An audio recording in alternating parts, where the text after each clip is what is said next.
Hello दोस्तों, स्वागत है आप सभी का एक बार फिर से पूरा नॉलेज यूट्यूब चैनल पर। दोस्तों एसएससी जीडी दिमाग में रट गई है एसएससी जीडी और इसे क्लियर करना ही हमारा एकमात्र लक्ष्य है। जी हाँ, तो दोस्तों जीडी एसएससी जीडी कांस्टेबल की एग्जाम में आपको जनरल नॉलेज और जनरल अवेयरनेस के टोटल 20 क्वेश्चन पूछ रहा है जो कि 40 मार्क्स के होने वाले हैं। जी हाँ दोस्तों, तो इन्हीं नंबरों की तैयारी में हम अपना ये वीडियो लेकर के आए हैं। दोस्तों वीडियो में लास्ट तक के बने रहना और वीडियो को बहुत ही ध्यान से देखना है। फर्स्ट क्वेश्चन है साथियों कि चार मीनार कहाँ स्थित है। चार मीनार जो है वह कहाँ स्थित है, तो चार मीनार स्थित है साथियों हैदराबाद में। हैदराबाद में चार मीनार स्थित है, याद रखना है चार मीनार, है ना। चार मीनार हैदराबाद में स्थित है। अपना नेक्स्ट क्वेश्चन है निम्नलिखित में से कौन परिसंचरण प्रणाली का हिस्सा नहीं है। परिसंचरण प्रणाली का हिस्सा नहीं है तो अपना आंसर हो जाएगा ऑप्शन नंबर सी बिल्ली। बिल्ली जो है वह परिसंचरण प्रणाली का हिस्सा नहीं है।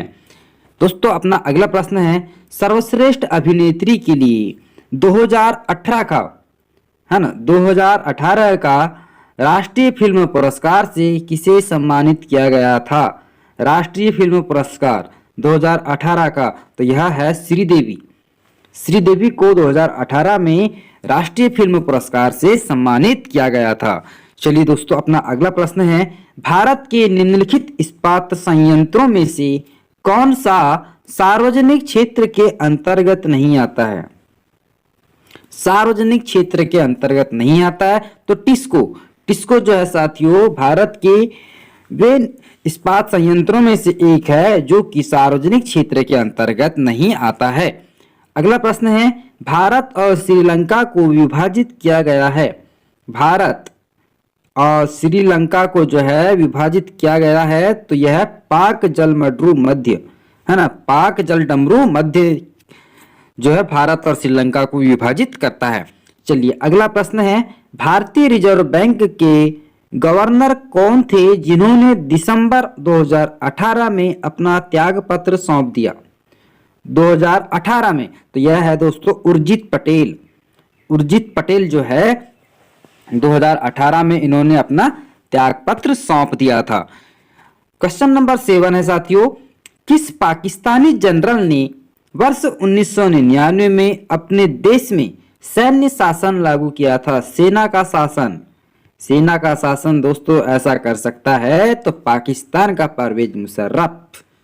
पाकिस्तान के परवेज मुशर्रफ ने जो है 1999 में अपने देश में सैन्य शासन सेना का शासन लागू किया था।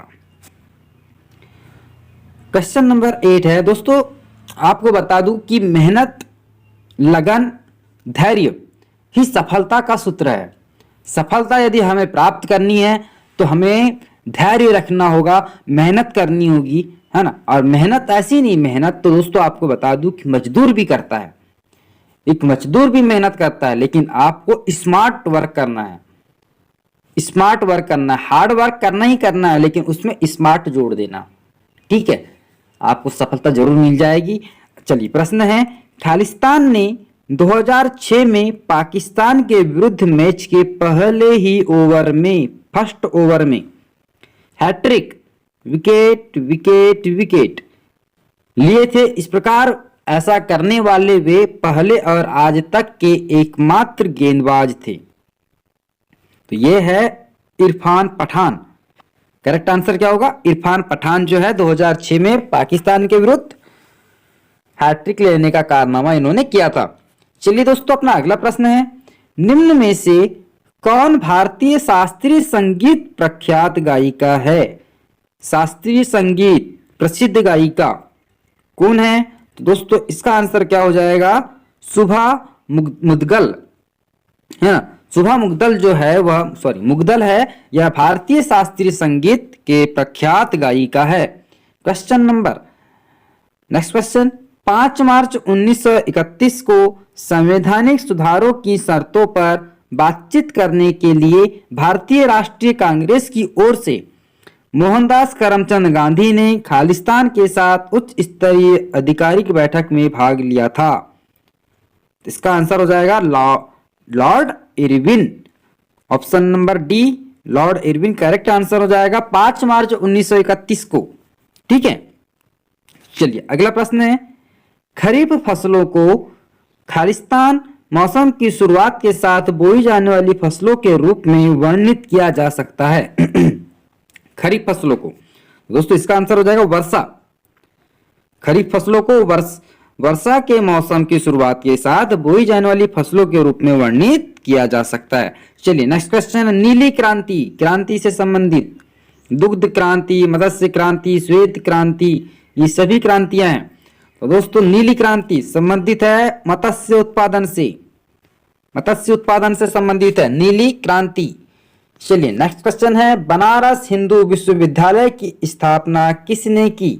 बनारस हिंदू विश्वविद्यालय किसने की थी? दोस्तों पंडित मदन मोहन मालवीय ने बनारस हिंदू विश्वविद्यालय की स्थापना की थी। ठीक है, नेक्स्ट क्वेश्चन, एजी एक महंगी नर्म सफेद और चमकदार धातु है जिसे आमतौर पर खालिस्तान के नाम से जाना जाता है। तो चांदी, और चांदी का साइंटिफिक नेम एजी है ना, चांदी। चलिए अगला प्रश्न है, सोडियम हाइड्रोक्साइड का उपयोग खालिस्तान के लिए नहीं किया जाता, किसके लिए नहीं किया जाता?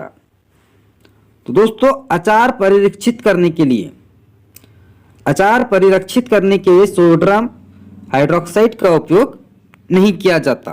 ठीक है, नेक्स्ट क्वेश्चन है, सबसे बड़ा नदी द्वीप माजुली निम्नलिखित में से किस नदी पर है? तो माजुली जो है यह है ब्रह्मपुत्र नदी पर, ब्रह्मपुत्र नदी पर है सबसे बड़ा नदी द्वीप माजुली द्वीप। याद रखना सबसे बड़ा नदी द्वीप क्या है? माजुली। और यह किस नदी पर है? तो ब्रह्मपुत्र नदी पर है। चलिए नेक्स्ट क्वेश्चन है, 2020 के ओलंपिक खेल कहां आयोजित किए गए थे? तो यह जापान के टोक्यो शहर में, जापान के टोक्यो शहर में जो है 2020 का ओलंपिक खेल आयोजित किया गया था। अगला प्रश्न है, मानव शरीर की सबसे छोटी हड्डी है कौन सी है? कान की हड्डी, स्टेपीज। स्टेपीज जो है मानव शरीर की सबसे छोटी हड्डी होती है। ठीक है, नेक्स्ट क्वेश्चन है साथियों, किसी विशेष निर्णय या कानून को रोकने के लिए किसी व्यक्ति, पार्टी या राष्ट्र के अधिकार को क्या कहा जाता है? तो वीटो, वीटो का अधिकार कहा जाता है। याद रखना वीटो का अधिकार जो है किसी विशेष निर्णय या कानून को रोकने के लिए व्यक्ति हो, पार्टी हो या राष्ट्र के अधिकार को वीटो का अधिकार कहा जाता है। अगला प्रश्न है सर, भारत की पहली महिला मुख्य चुनाव आयुक्त कौन थी?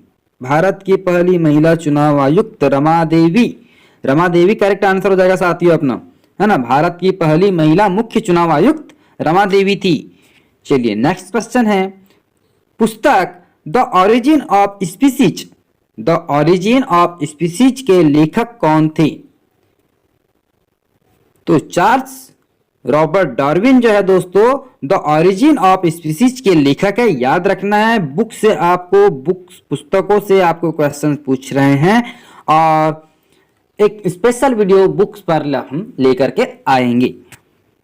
चलिए अगला प्रश्न है, कथकली की जड़ें किस राज्य में है? क्वेश्चन घुमा फिरा के पूछ रहा है, क्वेश्चन जो है घुमा फिरा के पूछ रहा है कथकली की जड़ें। तो यह तो ऑब्वियसली केरल में है, लेकिन यह इस प्रकार से भी पूछ सकता है कि केरल का प्रमुख नृत्य कौन सा है?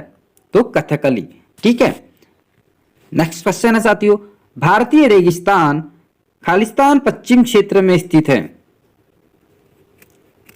हमारे सामने ऑप्शंस है, भारतीय रेगिस्तान पश्चिमी क्षेत्र में स्थित है तो किन पहाड़ियों के बीच में है? तो यह है अरावली पहाड़ियों के बीच में।